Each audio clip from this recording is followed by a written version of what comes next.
Blood donate करने से न सिर्फ किसी की जान बचाई जा सकती है, बल्कि ये हमारे खुद के हेल्थ के लिए भी काफ़ी बेनिफिशियल होता है। इसके बावजूद भी कई सारे लोग ऐसे हैं जिनको ब्लड डोनेट करने से काफ़ी हेजिटेशन होता है या फिर उनके मन में कई सारे डर होते हैं। इस पर हेल्थ एक्सपर्ट्स का ये कहना है कि अगर आप ब्लड डोनेट करते हैं तो इससे आपकी सेहत को काफ़ी फ़ायदा मिलता है, यानी कि आप कई सारी गंभीर बीमारियों से बच सकते हैं। और ब्लड डोनेट करने से हमारे शरीर और हमारे मन दोनों पे काफ़ी अच्छा प्रभाव पड़ता है। तो ब्लड डोनेट करना काफ़ी फ़ायदेमंद होता है और इसी से लोगों को जागरूक करने के लिए हर साल 14 जून को वर्ल्ड ब्लड डोनर डे मनाया जाता है, यानी कि विश्व रक्तदाता दिवस मनाया जाता है। इसके पीछे की हिस्ट्री ये है कि आप सभी जानते हैं कि ब्लड ग्रुप के जो इन्वेंटर हैं कार्ल लैंडस्टीनर, उन्हीं के बर्थडे के दिन ये मनाया जाता है, यानी कि WHO ने 2004 से वर्ल्ड ब्लड डोनर डे मनाया जाना शुरू कर दिया। उसी दिन से ये अनाउंसमेंट की आज से हर साल 14 जून को ये दिवस मनाया जाएगा, तभी से ये मनाया जाता है। अब हम जानेंगे कुछ इंपॉर्टेंट पॉइंट्स को कि ब्लड डोनेट करने से क्या क्या आपके शरीर को फायदे मिलते हैं, कौन ब्लड दे सकता है, कौन नहीं दे सकता है, किसको इसका फ़ायदा मिलेगा, यानी कि आप ब्लड डोनेट करते हैं तो वो आपका ब्लड कहाँ जाता है, किसको इससे फ़ायदा मिलता है, और ब्लड डोनेट करने के बाद क्या क्या आप सावधानियाँ बरत सकते हैं ताकि आपको कोई आगे चल के कोई खतरा ना हो। तो सबसे पहले जान लीजिए कि इसके क्या बेनिफिट्स हैं, फ़ायदे क्या है अगर आप ब्लड डोनेट करते हैं तो। सबसे पहला फ़ायदा तो ये है कि आपके दिल की सेहत में सुधार होता है, यानी कि ये हार्ट के डिजीज़ेस को कम करने में काफ़ी मदद करता है अगर आप ब्लड डोनेट करते हैं तो। एक्चुअली होता क्या है कि हमारी बॉडी में जब आयरन की मात्रा जब बहुत ज़्यादा हो जाती है तो इससे हमारे हार्ट स्ट्रोक होने का खतरा रहता है, यानी कि हार्ट अटैक वगैरह आने का खतरा बहुत ज़्यादा रहता है। तो इस तरीके से अगर आप ब्लड डोनेट करते हैं तो आपकी बॉडी में आयरन की जो अमाउंट है, यानी कि आयरन की जो क्वांटिटी है वो क्या हो जाएगी, बैलेंस हो जाएगी और आपकी दिल की सेहत में काफ़ी सुधार होगा। तो इस तरीके से ये आपके हार्ट के लिए काफ़ी अच्छा होता है। दूसरा RBC प्रोडक्शन, यानी कि लाल रक्त कोशिकाओं के प्रोडक्शन में भी ये काफ़ी मदद करता है। आप जब ब्लड देते हैं तो उसके बाद आपके अंदर की जो कोशिकाएं हैं तुरंत ब्लड बनाने का काम शुरू कर देती हैं, तुरंत RBC यानी कि लाल रक्त कोशिकाएं बनाना शुरू कर देती हैं और वो काफ़ी अधिक मात्रा में बनाती हैं। तो इस तरीके से ये काफ़ी अच्छा है कि आपका RBC प्रोडक्शन और भी अधिक मात्रा में होगा और आपके बॉडी में ब्लड काफ़ी अच्छा बनेगा। ये हो गया। नेक्स्ट है वेट कंट्रोल। वेट कंट्रोल में भी काफ़ी फ़ायदेमंद होता है, वजन कम करने में इससे आपकी कैलोरी घटती है और अब वेट भी कम होता है। हालांकि आप इसका वेट कम करने का इसको उपाय बिल्कुल मत समझिएगा, इसकी अधिकता से बिल्कुल बचिएगा, इसको एक्सेस ना होने दीजिएगा, क्योंकि वेट का होता क्या है कि आप जब ब्लड देते हैं उसके बाद आपके 2-3 महीने के अंदर ही आपका जो RBC है यानी कि लाल रक्त कोशिकाएं हैं वो बैलेंस हो जाती हैं और इस बीच आप अच्छी डाइट लेकर के अच्छे खान पान से आप अपने वेट को भी मैनेज कर सकते हैं, यानी कि कंट्रोल कर सकते हैं। तो इस तरीके से आपके वेट कंट्रोल के लिए काफ़ी हेल्पफुल होता है, बट इसे वेट कंट्रोल का उपाय मत समझिएगा, जरूर किसी डॉक्टर से सजेशन ले करके इसको फॉलो करिएगा, इसकी अधिकता से आप बचिएगा। नेक्स्ट है कैंसर का रिस्क भी इससे कम होता है। मैंने बताया कि जब शरीर में आयरन की जब अधिकता हो जाती है तो कई सारी उससे प्रॉब्लम्स हो जाती हैं। तो ये आयरन की अधिकता जब बैलेंस हो जाएगी ब्लड देने के बाद तो इससे क्या होगा, आपके शरीर में कैंसर होने का भी खतरा काफ़ी टल जाता है। ये कुछ प्रकार के कैंसर ही कम होते हैं, ऐसा नहीं है कि हर प्रकार के कैंसर आपको ब्लड डोनेट करने से ठीक हो जाएंगे, बट कुछ प्रकार के कैंसर जो होते हैं उनको होने का खतरा कम रहता है।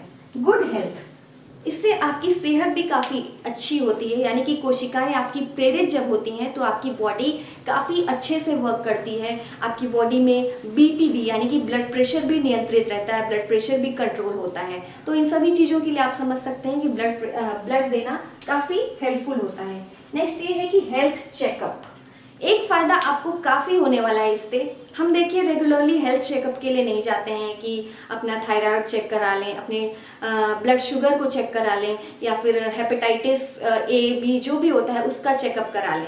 बट अगर आप ब्लड देने जाते हैं तो उससे पहले आपकी बॉडी कई सारे टेस्ट किए जाते हैं ताकि पता चल सके कि आपको कोई प्रॉब्लम्स तो नहीं है, या फिर जब ब्लड लिया भी जाता है तो उसके बाद क्या होता है कि इन सभी चेकअप्स को किया जाता है, हेपेटाइटिस A B एड्स, इन सभी चीज़ों का चेकअप किया जाता है आपकी बॉडी में। इससे आपका एक हेल्थ कार्ड भी बन जाता है, तो ये हम सभी के लिए काफ़ी बेनिफिशियल होता है।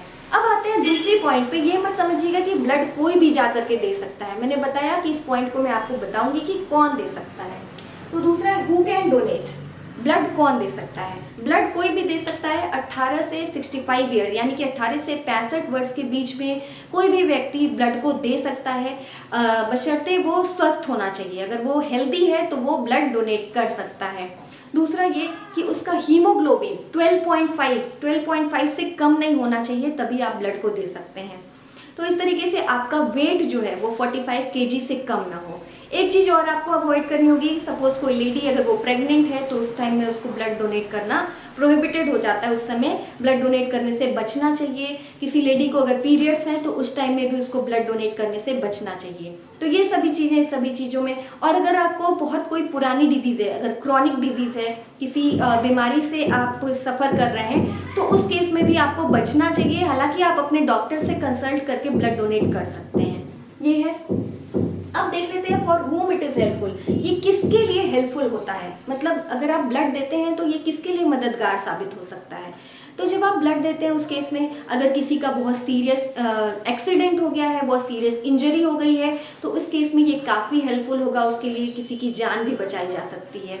दूसरा ये कि प्रेग्नेंट लेडी को प्रसव के दौरान यानी कि जब उसकी डिलीवरी होती है तो उस टाइम भी डोनेट करके हम बचा सकते हैं। या फिर अगर कोई ऑपरेशन होता है, हीमोफीलिया के टाइम में अगर कोई पेशेंट है तो उसको डोनेट करके बचाया जा सकता है। हीमोफीलिया में मैंने बताया था एक अपने वीडियो में कि उसमें ब्लड लॉस काफ़ी हो जाता है। थैलेसीमिया में, कैंसर में, या फिर हार्ट डिजीज़ कोई है तो अगर उसका ऑपरेशन किया जा रहा है, तो किसी भी बीमारी में ब्लड की ज़रूरत किसी को पड़ सकती है। तो आप ये मत समझिएगा कि आपका ब्लड कहीं वेस्ट जाने वाला है, वो ज़रूर किसी न किसी की ज़िंदगी बचाएगा।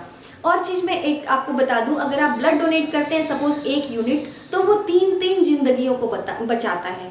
क्योंकि आपके ब्लड को 3 पार्ट में तोड़ा जा सकता है। पहला कि आरबीसी यानी कि लाल रक्त कोशिकाएं, दूसरा प्लाज्मा और तीसरा प्लेटलेट्स। तो आप खुद सोचिए, आपका 1 यूनिट ब्लड 3 लोगों की जिंदगियां बचा सकता है। तो ये आपको ये सोच करके काफ़ी अच्छा फील होगा अगर आप ब्लड डोनेट कर रहे हैं और अगर ये किसी के काम आ जाए, क्योंकि कई सारी जिंदगियां ऐसे ही ख़त्म हो जाती हैं ब्लड के अभाव में। क्योंकि ब्लड एक ऐसी चीज़ है जिसे किसी भी लैब में नहीं बनाया जा सकता है, किसी लेबोरेटरी में केमिकल डाल के या फिर किसी पदार्थ से नहीं बनाया जा सकता है। ये तो ऐसी चीज़ है जो मानव ही यानी कि ह्यूमन बींग्स ही एक दूसरे की हेल्प करके एक दूसरे की जान बचा सकते हैं। तो इससे बिल्कुल पीछे न रहिए। नेक्स्ट है things to be taken care after donation.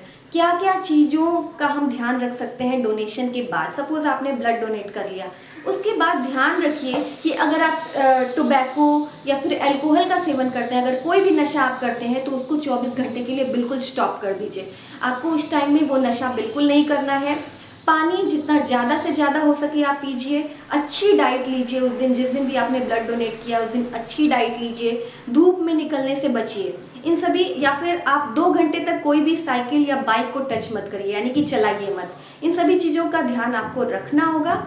और बाकी अगर ब्लड डोनेट अच्छे से किया जा सके तो आई एम टेलिंग यू कि ये जरूर किसी न किसी की ज़िंदगी बचाएगा और आपका ब्लड वेस्ट नहीं जाएगा। तो ये है आज का टॉपिक। आई होप आपको पसंद आया होगा और मैं आपसे रिक्वेस्ट करूंगी कि आप दूसरों को भी इस वीडियो को शेयर करके जागरूक करिए, ताकि वो लोग भी जागरूक हो सके और आगे आ सके। मैं एक चीज़ और बताते चलूँ कि ब्लैक फंगस के रोगियों को भी ये काफ़ी आजकल ब्लड की ज़रूरत पड़ रही है, तो उसमें भी ये काफ़ी हेल्पफुल हो रहा है अगर उनको ब्लड मिल जा रहा है। इधर बीच कोविड टाइम्स में ब्लड डोनेशन के लिए लोग काफ़ी आगे नहीं आ रहे थे, तो इससे में कई जिंदगियां ख़त्म हो गई। तो एक रिक्वेस्ट है आपसे, इससे आपको कोई खतरा नहीं होगा तो आपको फ़ायदा ही होगा। तो इन सभी चीज़ों का ध्यान रखिए और इन सभी चीज़ों से कभी पीछे न हटिए। अगर आप उस मानक में आते हैं, उस स्टैंडर्ड को फॉलो करते हैं, तो आप ब्लड डोनेट ईजिली कर सकते हैं।